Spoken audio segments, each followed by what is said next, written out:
choses. Et elle a tout fait en fait. Mais elle s'est dit, maintenant, je vais quitter la logique des hommes. Je vais quitter la logique de la médecine. Je vais rentrer maintenant dans la logique divine. Vous voyez? Donc là, la femme s'est dit, Jésus dont j'ai entendu parler, il suffit seulement que je puisse poser tel acte, toucher seulement le bord de son vêtement, je sais ça la suffit pour que j'ai satisfaction.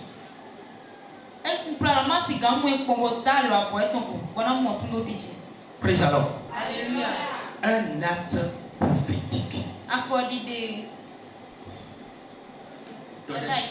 Praise the Lord.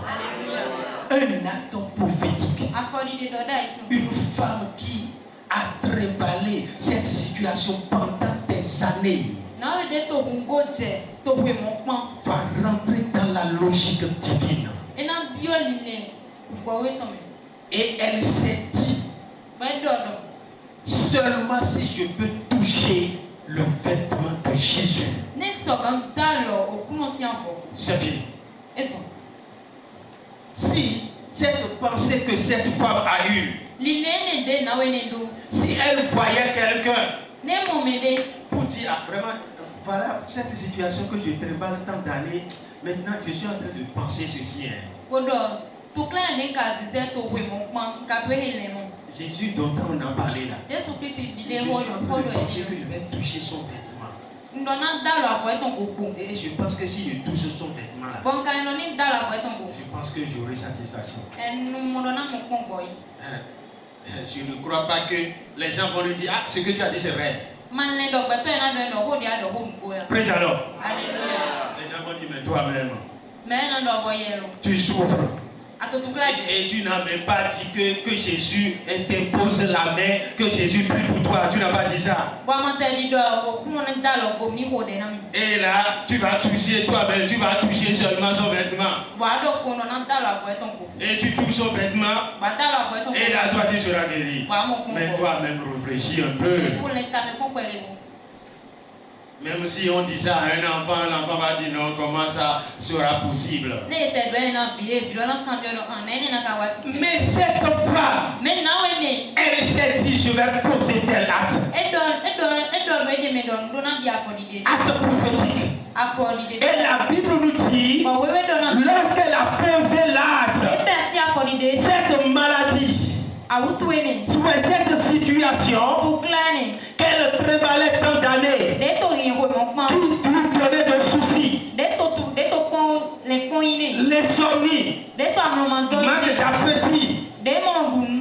Mais avec ce acte, ce jour, cette femme a été guérie.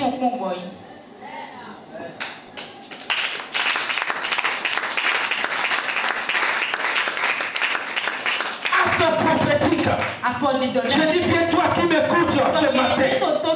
C'est peut-être cela que tu attends de toi. Il y a un acte que tu vas poser qui va déclencher toi ton miracle. Mais si tu restes dans la logique des hommes, cela ne sera jamais possible.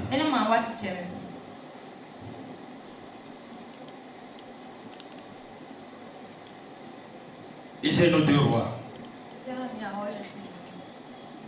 Oh, bien avant ça, lisez-nous d'abord le livre de Jean. Jean chapitre 9, le verset 6 et le verset 7. Jean 9, verset 6 et le verset 7. Jésus-Christ, que nous suivons, lui-même ici, va poser un acte prophétique. Il s'agit ici d'un homme aveugle. Aveugle de naissance. Donc, voilà, il est né aveugle. Et il a grandi aveugle. C'est cet homme qui est venu voir Jésus. Et qu'est-ce que Jésus a fait là? Jésus n'a pas prié pour lui.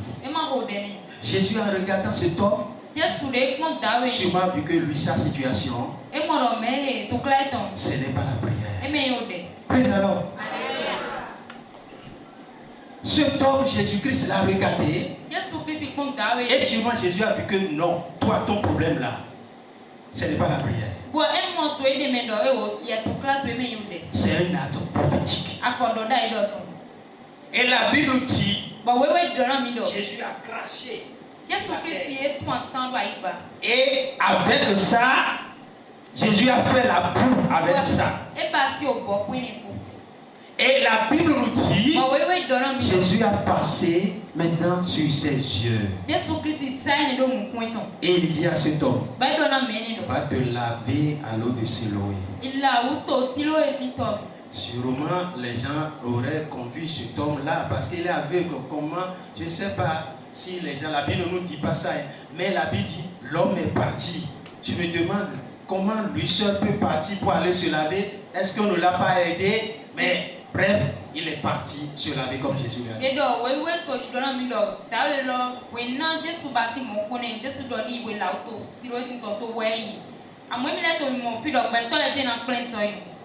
Et là, lorsque l'homme s'est lavé, il a lavé son visage, lui qui était aveugle, alors là, ses yeux ont commencé par voir, lui qui n'a jamais vu le soleil, vu ce monde, ce jour, il a commencé par voir.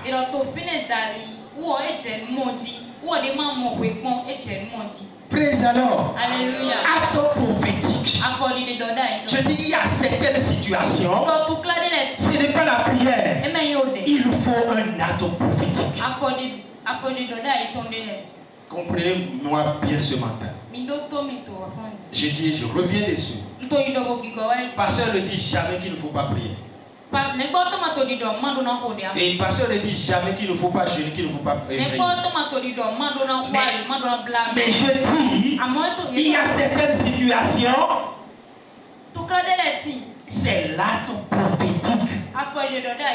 C'est aveugle, qui est né aveugle. Jésus l'a regardé. Et Jésus a vu que pour toi, il te faut un acte prophétique.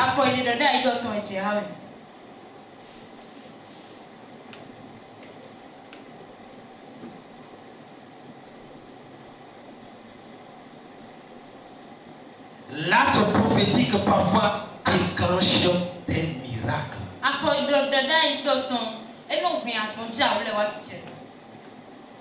On va nous lire. 1 Roi chapitre 17, le verset 11 à 16. 1 Roi.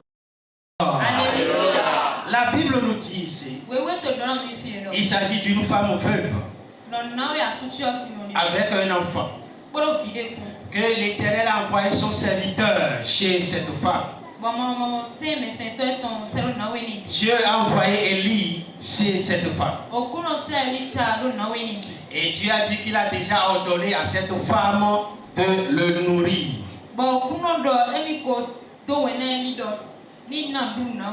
Non, non, et Dieu a ordonné. Voilà. Donc, arrivé là-bas, Élie a demandé d'abord de l'eau à cette femme. Et la femme lui a donné de l'eau. Et après cela, Élie lui demande du pain. Et la femme lui dit, la femme veuve lui dit, l'Éternel, ton Dieu, est vivant. L'Éternel, ton Dieu, sait bien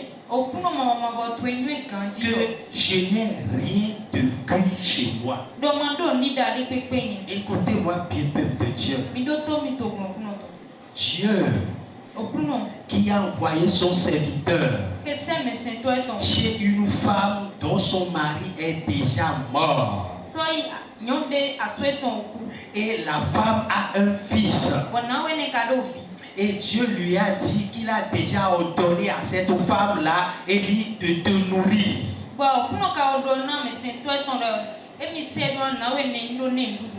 Élie est arrivé chez cette femme. Et Élie demande de l'eau d'abord à la femme.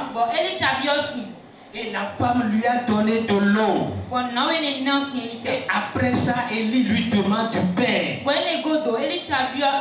Et la femme dit à Élie, Élie, serviteur de Dieu, dont Dieu même sait que je n'ai rien de cuit chez moi.